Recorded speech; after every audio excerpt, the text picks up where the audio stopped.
Assalamualaikum warahmatullahi wabarakatuh. Selamat pagi, selamat siang, dan selamat sore atau selamat malam kepada Bapak Ibu semua, tergantung waktu Bapak Ibu belajar materi ini. Jadi hari ini, kalau kemarin jenengan sudah belajar mengenai tentang bilangan-bilangan, terdiri dari bilangan real, bilangan nyata, bilangan cacat, bilangan bulat, gitu ya, bilangan positif, bilangan negatif. Ya, hari ini saya lanjutkan mengenai tentang aljabar. Ya. Secara sederhana, aljabar itu adalah sebuah gabungan bilangan biasa dan huruf-huruf. Jadi ada bilangan dan ada huruf-huruf, itu adalah aljabar namanya. Contohnya di sini ada aljabar 5x plus 6. Ini disebut dengan pernyataan aljabar. 5x plus 6. 5 disebut koefisien, jadi 5, x-nya disebut variabel, dan 6 disebut konstanta. Bilangan yang dekat atau gandeng dengan huruf itu disebut koefisien. Kenapa kok 5 sama 6 ini kan sama-sama bilangan, tetapi kok namanya berbeda? Karena yang disebut dengan koefisien itu adalah bilangan yang dekat dengan variabel atau bilangan yang gandeng dengan huruf, itu disebut koefisien. Sedangkan bilangan yang tidak ada variabelnya, tidak ada x, y, a, b, c, d, itu disebut dengan konstanta. X-nya variabel, hurufnya itu bisa macam-macam ya Bapak Ibu, bisa a, b, c, d, bisa x, bisa y, bisa z, terserah, yang penting huruf itu disebut dengan aljabar. Di dalam aljabar ada istilah yang namanya nominal. Nominal itu adalah sebuah pernyataan aljabar yang hanya terdiri dari satu suku.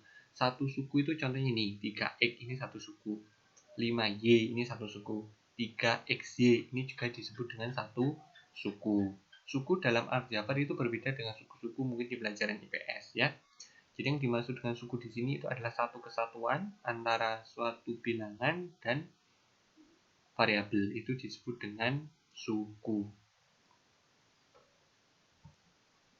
Selanjutnya, binominal itu adalah sebuah pernyataan aljabar terdiri dari dua suku. Nah, ini contohnya 2x sama 4y. 2x ini satu suku, 4y juga satu suku. Sehingga kalau 2x plus 4y itu disebut dengan binominal karena dia dua suku.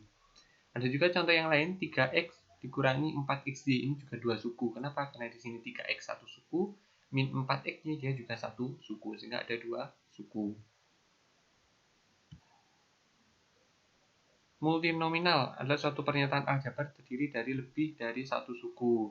Jadi binominal itu juga bisa disebut dengan multinominal. Kenapa? Karena dia sudah lebih dari satu suku. Yang lebih dari satu suku itu disebut dengan multinominal. Ini contohnya 3x, 6xy sama min 6, itu dia 3 suku. Maka dia sudah bisa disebut dengan multinominal. Nah, yang akan kita pelajari hari ini itu adalah terkait dengan penjumlahan dan pengurangan aljabar. Penjumlahan dan pengurangan aljabar itu hanya bisa dilakukan apabila variabelnya sama. Nah ini, contohnya itu adalah hasil dari 3x ditambah 5y dikurangi 2x sama dengan ini dia. Yang variabelnya sama kan cuma 3x sama negatif 2x, sedangkan 5y itu dia variabelnya berbeda, ini x, ini y. Sehingga nanti yang bisa kita kerjakan hanya yang variabelnya sama ini. 3x ditambah 5y dikurangi 2x sama dengan, nah yang variabelnya sama kita dekatkan. 3x dikurangi 2x ditambah 5y. Ini kita cuma mengubah bentuk agar yang 3x berdekatan dengan 2x. 3x dikurangi 2x, berarti ngitungnya tetap sama Bapak Ibu. Jadi 3 dikurangi 2 hasilnya 1.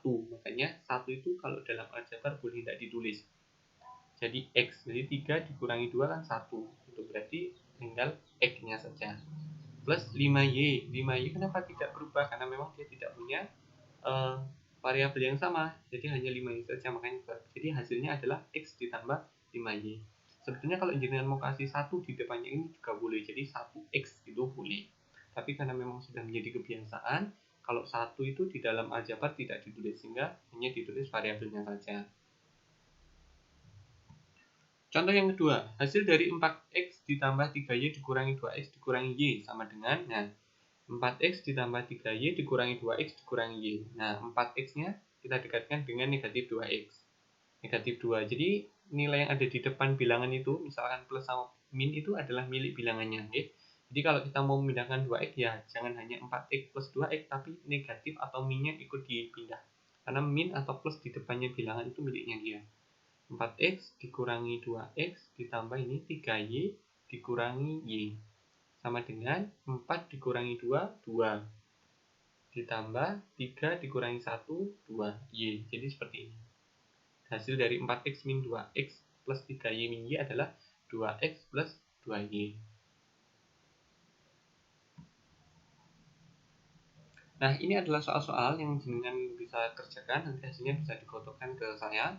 Apabila jenengan masih ada kesulitan, boleh tanya di grup atau juga boleh WA pribadi ke saya. Kalau seperti ini, caranya tetap sama Bapak Ibu. Jadi mengerjakannya adalah kita jumlahkan atau kita kurangkan bilangan-bilangan yang memiliki variabel yang sama. Variabel itu ya misalkan ini X, berarti dia hanya bisa ditambahkan dengan yang X saja. Ini Y, maka hanya bisa ditambahkan dengan yang Y. Kalau misalkan ketemu dengan yang seperti ini XY, berarti dia hanya bisa dijumlahkan dengan XY saja. Jadi ini yang bisa dijumlahkan itu hanya bagian ini. 7XY dikurangi 3XY. 6Y sama 5XY tidak bisa karena variabelnya sudah berbeda. 7XY itu tetap hitungannya satu suku ya. Jadi bukan walaupun ada X ada Y bukan dua suku, tapi tetap satu suku. Sehingga kita menjumlahkan atau menguranginya adalah hanya 7XY dikurangi 3XY. Sama dengan ini, 3x kuadrat ditambah 3xy dikurangi x kuadrat. Maka yang nanti yang bisa kita kerjakan hanya di bagian yang variabelnya yang sama. Variabelnya adalah x kuadrat. Sedangkan x ini kan tidak punya teman atau pasangan variabel yang sama dengan xy. Gitu. Jadi jangan boleh coba 4 soal ini dikerjakan. Jika masih ada pertanyaan boleh ditanyakan ke saya lewat grup atau juga lewat WhatsApp pribadi.